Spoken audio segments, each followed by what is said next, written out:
বিয়েতে খাবার কম পড়ছিল। এর জেরে বিয়ের অনুষ্ঠান থেকে কার্যরত বেরিয়ে যাচ্ছিলেন বরের বাড়ির লোকজন। এদিকে বরযাত্রী যদি বেরিয়ে যায় তাহলে বড় বিপদ হয়ে যেতে পারে, পরিবারের সম্মান বলে কথা।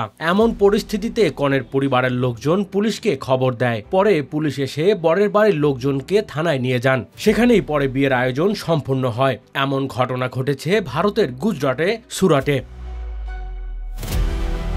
ভারতীয় সংবাদ মাধ্যম টাইমস অফ ইন্ডিয়ার প্রতিবেদনে বলা হয়, গত রোববার রাতে সুরাটের লক্ষ্মীনগরে রাহুল, প্রমোদ, মোহনস্থ ও অঞ্জলি কুমার মিতু সিং এর বিয়ের অনুষ্ঠান চলছিল। এই আয়োজনে খাবার কিছুটা কম পড়ায় রেগে যান বরযাত্রীরা। তাদের দাবি এটা পুরো অপমান। বরের বাড়ির লোকজন জানিয়ে দেন এই মেয়ের সঙ্গে তাদের ছেলের বিয়ে দেবে না। এরপরই কনের বাড়ি থেকে পুলিশকে ডাকা হয়। স্থানীয় থানার পুলিশ কর্মকর্তা আরবিদ গোজিয়ান টাইমস অফ ইন্ডিয়াকে বলেন, আমরা দ্রুত ব্যবস্থা নিয়েছি। আমরা বরকেও বুঝিয়েছি। আমরা বুঝিয়েছি যে এমন ছোটখাটো বিষয়ে বিয়ে ভেঙে দেয়া ঠিক হবে না, কারণ কনের বাবা অনেক আয়োজন করেছিলেন। বর বিষয়টি বুঝেছিলেন, কিন্তু তিনি আর বিয়ে বাড়িতে যেতে চাননি, কারণ সেখানে আবার সমস্যা হতে পারে।